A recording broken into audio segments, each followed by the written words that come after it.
All right, ladies and gentlemen, this is the final part.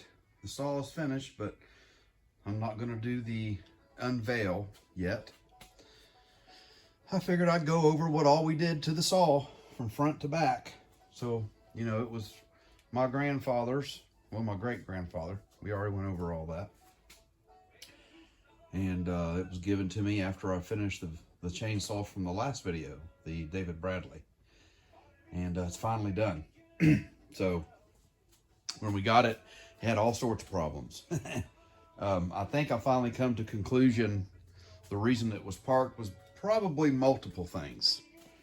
The rod to crank bearings, which these are the old ones, got the new ones in, and it had so much play in it when you move that rod, you can hear it tunk, tunk, tunk, tunk, tunk, which you all seen it in part of the video. But I think between that, this starter right here, this thing's only got 2 ears on this cup, so they probably struggle with that being unsturdy. This starter cup here is tore all to pieces, and the shoes were also out of it and inside of here in the innards of the starter in there. So between all that, the starter wasn't worth 2 cents. You couldn't hardly get it to start either. I believe the spark plug was arcing.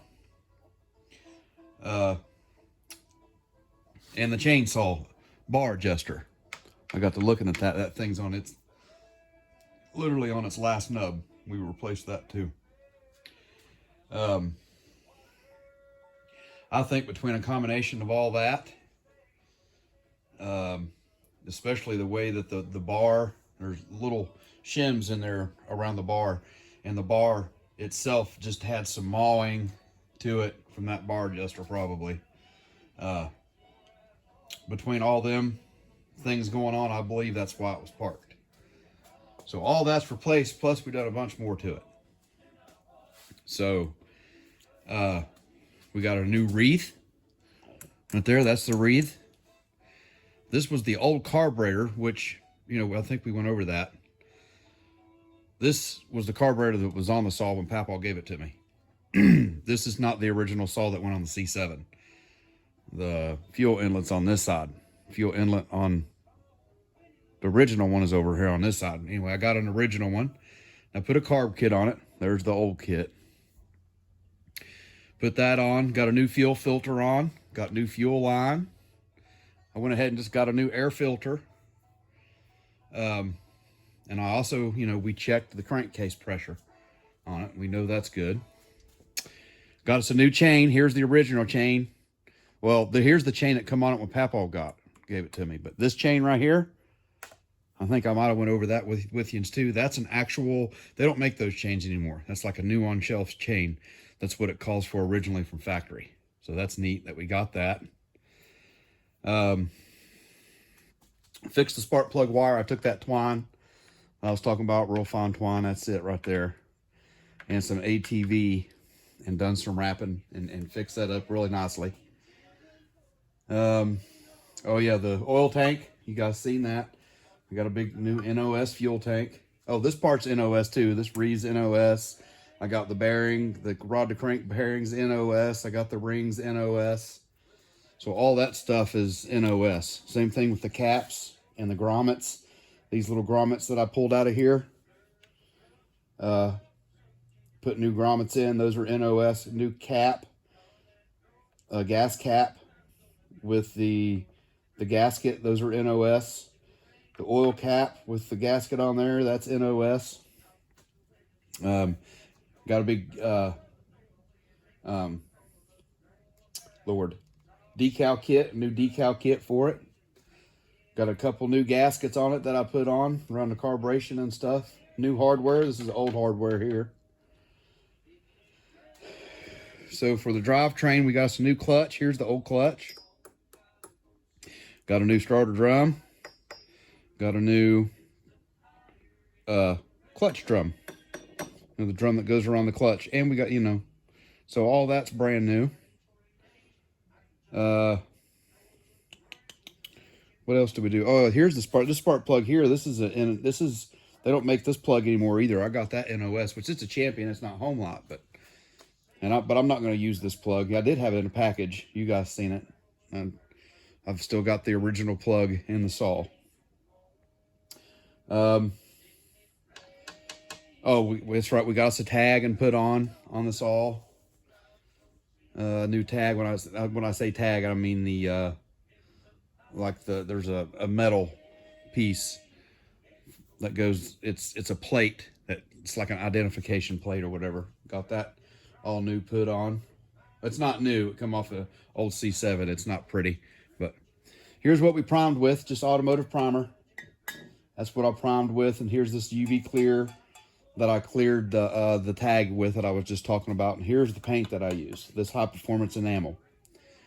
It's right now, I don't know if it's where it's completely not cured yet because I just painted it about 3 days ago, but it nicks very easy. But you know, this says that it's for tough things and industrial, and it says high performance enamel Rust-Oleum. I think that's safety red, I don't know. It nicks easy, but you know, I built this saw to use if they want to, you know. Well, if we want to, I guess I should say. And of course, you guys have seen all the brochures that I got. Oh, this is a little disc that I made. I took a compilation of all the old videos from the David Bradley chainsaw that I made for my grandfather. And I chopped them all up and put it on this for him to watch whenever I take this saw in. I'm going to take it in the C7 of my great-grandfather's. I'm taking to go show everybody I got it done. I'll give this CD to my papaw. This is just some of the sawdust that come out of the saw. I saved it.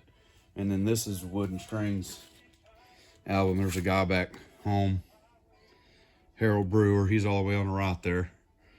Him and a bunch of other boys from back home play bluegrass music.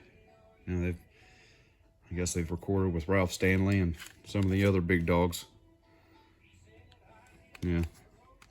Sammy Lee Spalding, Raymond Johnson, Sammy Lee, Lord, Raymond Johnson, Sammy Lee Spalding, Lundy Fields, Harold Brewer, Bill Fitzpatrick, Jim Horn, Sam Spalding, which is Sammy Spalding. This is 2 different albums. Some people are on the same albums as the other one, some aren't. And then you got Harold over here.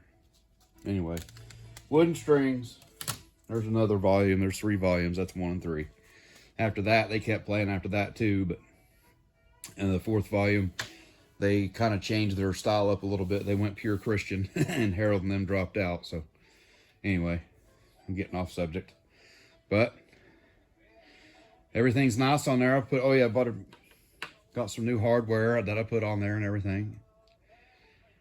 Everything's all nice and cleaned up. Oh, the bar is actually at my mother's house. So she's taking and cleaning it up, and she's making a stencil so I can paint the original paintwork on the bar. But so you guys probably won't ever get to see the bar, but the saw is done.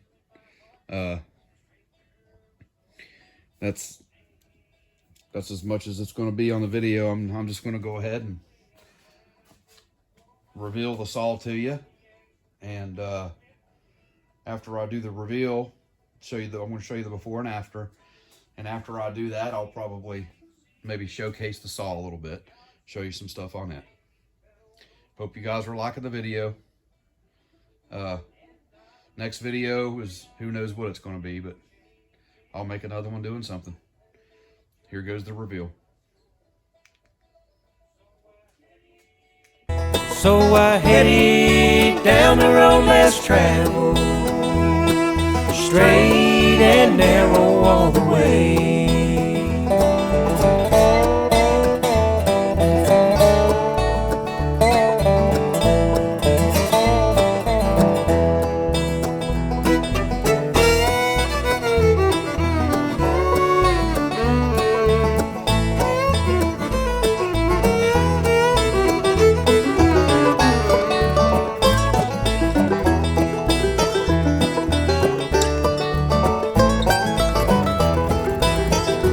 Well, he told me on our friendly ride, he was on the good Lord's side, knew that God had a plan for me.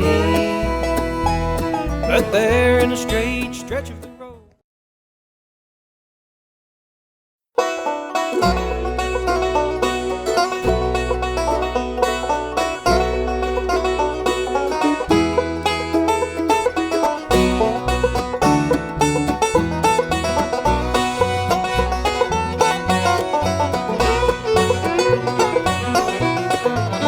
When I was in this world of sin, hanging out with all the wrong friends, lost and blind as could be, the man from above extended me his love. From the shackles of sin, he set me free. Well, I was tough as it come and mean as to be.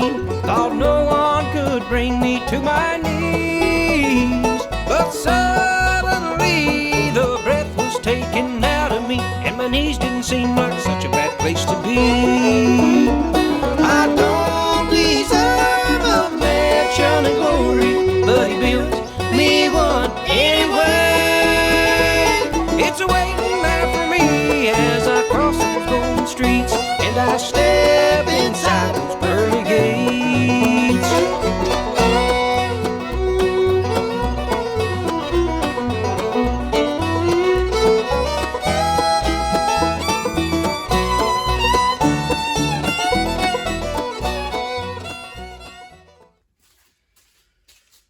Now we'll do a little small showcase on it. It's nothing going to be big. Just go over a couple things. So the decals I got from online, you know, they're brand new. And this is a water slide. So you hold it under water, and it separates from the backing that it comes on. And you put it on, you can kind of like move it around a little bit, and you can manipulate it in many ways. But the other C7, like this one I'm touching, is supposed to go up here, and I ruined it. Ruined.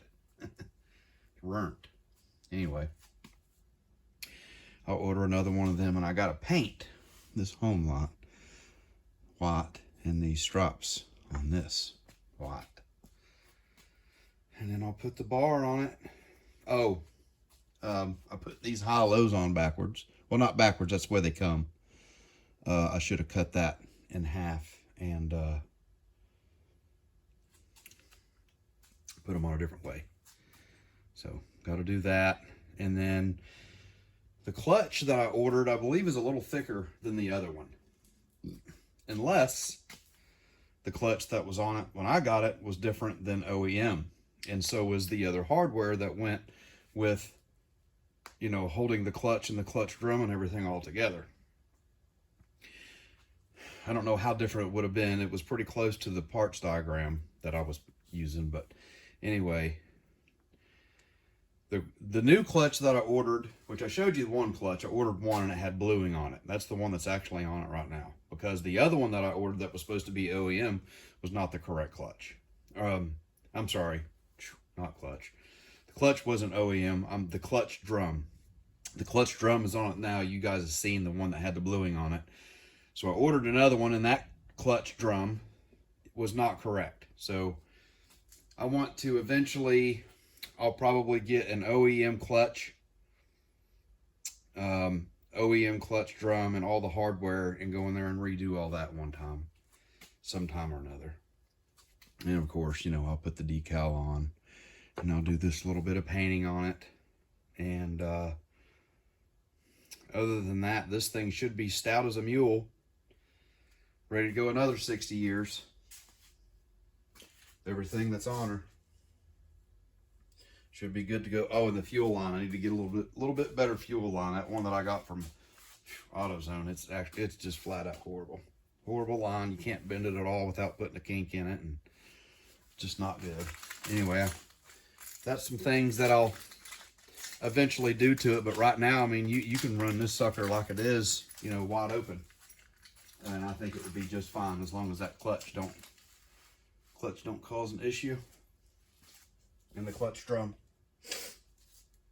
So this is going to be the end of the video. Oh, here, I'm going to show you down. I'll show you down inside of here just to show you what it looks like.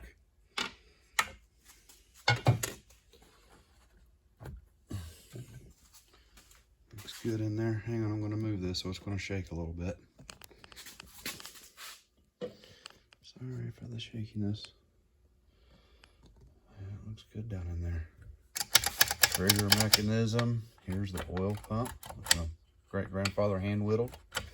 Choke lever. You can see that fuel line right there, how it's kinked. I ordered a fuel kit with fuel filter and new fuel line for the filter that goes in the tank, and this new line here. But this line is for the different style that has the inlet over here. And that stuff's so maddening because it says right there it works for a C7, you know. Anyway, I got it over this way, and it's got like a little bit of a kink in it right there. So eventually I'll get me some better fuel line. And it does have spark. And the compression will be sky high, just like it's brand new. It's got, you know, new OEM rings in it. And that'll be it, you guys. I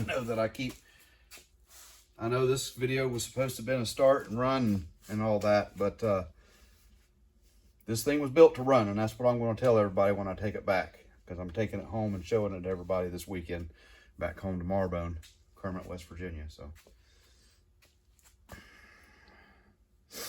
yeah, and maybe one day in another video, if they want me, you know, if I do end up running and using it to cut and stuff, maybe I'll showcase it again one day and do some cutting with it or something. But other than that, that's a C7, you guys, 1963 or 4.